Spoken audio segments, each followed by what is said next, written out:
여야 정치권이 지난주 광주에 이어서 오늘은 경남 김해 봉하마을에 모였습니다. 고 노무현 전 대통령 서거 14주기 추도식에 참석한 거죠.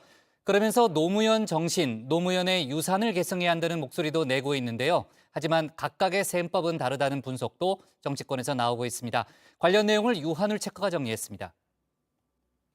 5시 하면 다정해 정혜원들의 뉴스 큐레이터 울체커입니다. 화요일에 뉴스픽 5 바로 들어갑니다.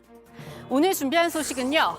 동상이몽, 위성 싣고 날아라, 기본권 침해, 결국 항복, 사상 초유 재시험으로 가져왔습니다.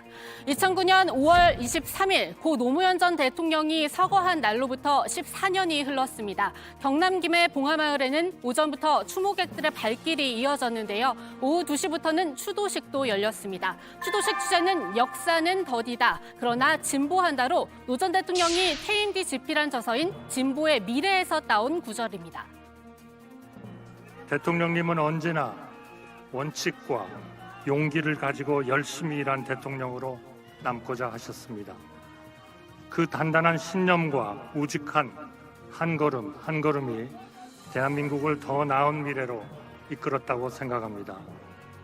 네, 지금 보신 것처럼 노무현 정부에서 일한 인사들을 비롯해서 여야 정치권도 총출동했습니다. 5.18을 맞아 광주에 집결한 지 닷새 만입니다. 이 총선무새 저 울체커가 당시 광주 총출동에 얽힌 여야의 정치적 셈법을 정리해드린 적이 있는데요. 이번에도 짚어드립니다. 오늘은 민주당 중심으로 살펴볼 텐데요. 먼저 5월이 민주당에게 주는 의미부터 다시 언급하지 않을 수 없습니다. 이 5월 달에 한 주가 민주당 입장에서는 자기들의 정체성을 확인하고 지지자들도 결집하고 그런 한 주가 아니란 말이에요. 광주 갔다가 봉화 가는 식으로 해가지고. 그렇죠. 그러면서 이제 뭐 5.18과 노무현 전 대통령의 서거는 보수 정당의 책임이랄까? 그런 것들 다시 이제 각인시키는 그런 한 주가 되는데 이 한 주를 앞두고 상황이 뭐 매우 좋지 않아진 거죠. 네, 윤태곤 실장이 언급한 매우 좋지 않은 상황, 전당대회 돈봉투 의혹에 이어 불거진 코인 논란입니다. 민주당은 이 위기를 타파하기 위해서 이번에는 5월의 의미, 특히 노무현 정신을 10분 활용하는 전공법을 택한 것 같은데요. 다만 친명계와 비명계의 생각은 다릅니다. 먼저 이재명 대표, 봉하마을로 떠나기 전 다음 같은 추도사를 본인의 SNS 계정에 올렸습니다. 흔들리고 지치더라도 용기를 잃지 맙시다. 그럴 때마다 척박한 땅에 변화의 씨앗을 심었던 대통령님의 정신을 떠올립시다. 기득권에 맞아온 몸이 상처투성이가 되면서도 당당히 앞으로 나아갔던 그 결기를 기억합시다. 네, 기득권에 맞아 온몸이 상처투성이가 되면서도 이 부분에서 비주류 정치인을 자처하면서 노 전 대통령과의 공통점을 부각시키던 이재명 대표의 모습이 떠오르는데요. 우리 사랑하는 노무현 전 대통령을 기억하시는 국민 여러분, 다시 봉화에 왔습니다. 이것을 보면 언제나 그 참혹했던 순간을 잊어버리기가 어렵습니다. 그렇다면 이 대표의 지금 발언처럼 검찰 수사를 받다가 비극적으로 생을 마감했던 노 전 대통령의 모습도 떠올릴 수밖에 없습니다. 이 대표 입장에서 생각해보면 당당히 앞으로 나아갔던 노 전 대통령의 결기처럼 본인이 처한 사법 리스크도 헤쳐나가겠다는 뜻으로도 읽히는데요. 최근에는 돈봉투와 코인 국면으로 이재명의 리더십이 흔들리고 있다는 평가를 받고 있죠. 이를 타파하는데도 노무현 정신이 등장합니다. 노무현 대통령의 공천혁명도 기득권의 반발에 부딪혀야 했습니다. 개혁에는 항상 반항과 반발이 뒤따릅니다. 민주당의 대의원제 폐지도 그러할 것입니다. 그러나 대의원제 폐지, 개혁의 길로 가야 합니다. 정당 민주화의 핵심이기 때문에 그러합니다. 네, 바로 대의원제 폐지입니다. 처음에는 전당대회 돈봉투의 온상이기 때문에 이 대의원제를 폐지해야 한다는 주장으로 시작됐습니다. 그 대신 당내 경선을 이 당원 중심으로 치르자는 목소리까지 이어졌는데요. 그러면 이 대표를 적극 지지하는 강성 당원들의 입김이 너무 커질 수 있다는 우려가 비명계를 중심으로 나오고 있죠. 이 대표, 그렇지 않아도 어제 원외 지역위원장들을 만나서 정당 내 민주주의를 강조했고 이 위원장들은 대의원제 폐지를 지도부에 요구했는데요. 이런 흐름 속에 노무현 정신까지 언급된 겁니다. 이 성 밖에 있을 때는 성벽이 낮기를 바라고 일단 성벽을 넘은 다음에는 성벽이 더 높아지기를 기대하는 뭐 그게 또 어쩌면 인지상정이기도 하지만 사실 그렇게 하면 안 되는 거죠. 쉽지 않은 일이지만 우리가 꼭 해결해야 될 과제이기도 합니다. 또 정당 내의 민주주의를 확보하는 일, 이것도 매우 중요한 과제라고 생각이 됩니다. 하지만 비명계가 생각하는 노무현 정신은 결이 좀 다른 듯합니다. 박강원 원내대표도 오늘 추도사를 냈는데요. 여기에는 민주당은 노무현의 유산을 잃어가고 있다는 자성의 목소리가 담겼습니다. 큰 책임을 부여받은 의석수를 국민 앞에 겸손하게 사용했는지 저부터 깊이 반성하고 성찰한다는 내용입니다. 어제 고민정 최고위원 역시 당의 반성을 언급했습니다. 반성 없는 윤석열 대통령을 보며 국민들은 독선이라 말합니다. 윤심 줄 세우기를 위해 친윤을 감싸고 비윤을 잘라내는 대통령을 보며 리더의 자격이 없다고 말합니다. 윤석열 대통령처럼 하지 않으면 됩니다. 노무현 대통령처럼 하면 됩니다. 노무현 대통령 14주기 서거일을 앞두고 늦었다고 생각하지 말고 다시금 우리 스스로를 정직하게 돌아봐야 할 것입니다. 네, 자기 자신을 돌이켜보는 건 언제나 필요한 일입니다. 하지만 지금 이 시점에서 민주당의 반성, 이 비명계의 반성은 역시나 총선을 앞둔 민주당의 위기감이 드러나는 대목이기도 한데요. 이 틈을 타 반사이익을 얻고 있는 국민의힘은 외연 확장에 집중하는 모습입니다. 김기현 대표, 오늘 거제에 있는 김영삼 전 대통령의 생가에 들렀다가 노 전 대통령 추도식에도 참석했습니다. 대한민국 정치 선진화를 위해서는 더 이상 전직 대통령에 대한 흑역사가 반복돼서는 안 된다는 확신을 가지고 있고요. 그런 면에서 노무현 전 대통령에 대해서 생각과 철학을 달리한다 하더라도 대한민국의 전직 대통령으로서 예우하고 그에 대한 존중의 뜻을 표하는 것이 마땅하다고 생각합니다. 네, 이렇게 지금까지 여당과 야당, 특히 민주당에선 친명계와 비명계를 나눠서 이 노무현 전 대통령 서거 추도식을 활용하는 방법을 살펴봤는데요. 한마디로 동상이몽으로 정리가 가능합니다. 여기에 일침을 가하는 정세균 노무현 재단 이사장의 말로 첫 번째 픽 마무리하겠습니다.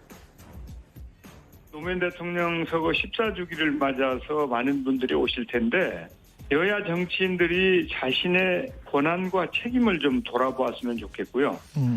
그 노무현 정치를 기억하면서 국민을 위한 정치가 진정 무엇인지 좀 꼭 생각해 보았으면 좋겠습니다. 예. 정말 말로는 당리당략이 아니고 국민과 국가를 위한다라고 말씀들을 하면서 실제로는 개인을 생각하거나 당리당략에 머무르는 경우가 굉장히 많은 것 같아요. 네, 두 번째 픽은 위성 싣고 날아라입니다. 정확히 지난해 6월 21일이었습니다. 한국형 발사체 누리호가 두 번의 도전 끝에 발사에 성공하면서 우리 손으로 우주로 가는 길을 열었던 날입니다. 5, 4, 3, 2, 엔진 점화, 26. 누리호가 발사되었습니다. 누리호는 목표 궤도에 투입되어 성공적으로 분리하고 궤도에 안착시켰습니다. 한국형 발사체 누리호의 성공을 발표합니다. 그리고 1년도 채 지나지 않은 내일은 누리호가 또 다른 도전에 나섭니다. 실제 운용되는 위성 8대를 싣고 날아올라야 하는 겁니다. 따라서 발사 시간도 1, 2차 때 4시보다 2시간 넘게 뒤로 밀린 오후 6시 24분으로 잡혀 있습니다. 이 위성들도 충전이 필요하기 때문인데요. 충전은 태양 전지판으로 하게 됩니다. 그러려면 위성을 한쪽 면이 항상 태양을 바라보는 궤도인 여명 황혼 궤도에 올려놓는 게 중요한데요. 따라서 이 시간을 택한 겁니다. 이렇게 우주로 날아간 위성들은 지구와 우주 날씨 관측 등 다양한 임무를 수행할 예정입니다. 핵심은 180kg짜리 차세대 소형 위성입니다. 영상 레이더로 지구를 관측해서 이상기후 등을 감지합니다. 신호 처리를 통해 영상으로 복원함으로써 지형 지물을 획득하게 됩니다. 구름이 끼어 있는 상태에서도 지상에 대한 관측이 가능하다는 장점을 가지고 있습니다.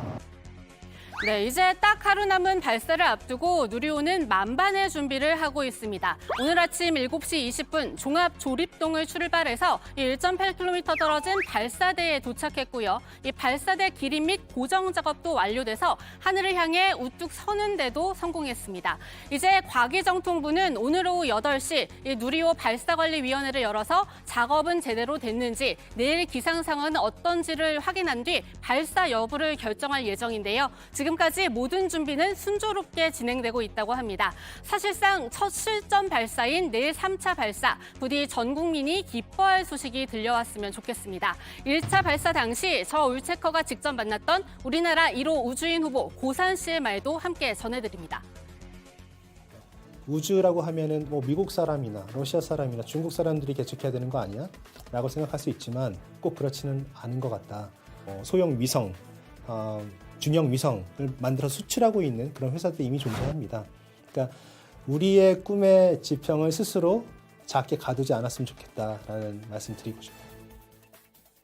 네, 다음 픽은 기본권 침해로 가봅니다. 윤석열 대통령이 오늘 또다시 노조를 향해 전면전을 선포했습니다. 지난주 1박 2일에 걸쳐 열린 민주노총의 대규모 집회를 국무회의에서 직접 겨냥한 겁니다.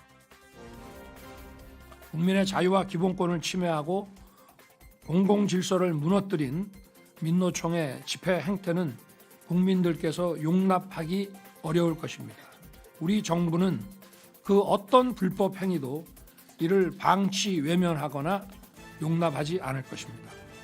네, 백달 반장이 어제 이 국민의힘이 자정부터 새벽 6시까지 집회 시위를 금지하도록 직시법 개정을 추진한다고 전해드렸죠. 이 같은 흐름으로 보시면 될 것 같은데요. 여당은 일고의 가치가 없다는 야당을 향해서도 다시 한번 개정 추진 의사를 분명히 했습니다. 헌법재판소에서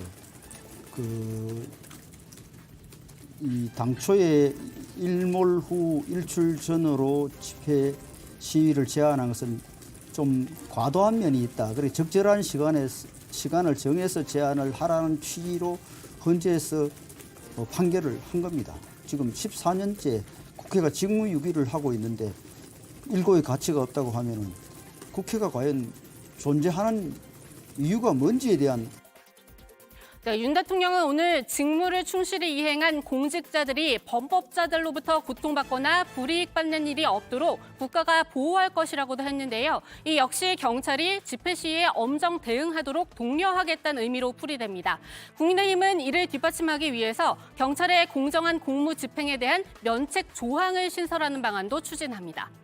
네, 오늘의 네 번째 픽, 결국 항복입니다. 며칠 전 전해드린 중앙선관위 소식 속보입니다. 선관위가 북한의 해킹 의혹과 관련해 국정원과 한국인터넷진흥원의 합동 점검을 받기로 했습니다. 이 뉴스픽에서 전해드릴 때만 해도 국민의힘이 국회 행안위 차원에서 집중 추궁했는데도 물러서지 않았죠.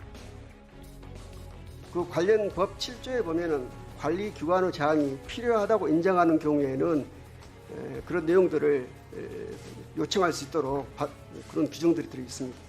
국정원의 보안 컨설팅을 받겠다는 얘기입니까? 네, 필요하다고 인정하는 경우에.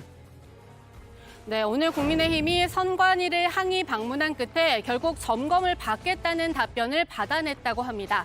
고위직 자녀의 특혜 채용 논란에 대해서도 이 5급 이상 직원들이 전수조사를 받기로 했습니다. 네, 마지막 픽으로는 사상 초유 재시험 살펴봅니다. 한국산업인력공단이 실시한 국가자격시험 답안지가 이 채점 전에 착오로 파쇄되는 초유의 사태가 발생했습니다. 공단 측은 사고 발생 한 달여 만에 이 사실을 공개하면서 응시자 609명에게 재시험 기회를 제공하겠다고 했는데요. 어수봉 이사장은 이번 사태에 대해 직접 사과하고 철저한 조사로 잘못된 부분을 확인하고 상응하는 책임을 지도록 하겠다고 했습니다. 네, 오늘의 뉴스픽은 여기까지입니다. 들어가서 원픽 뽑겠습니다. 뉴스픽 5였습니다.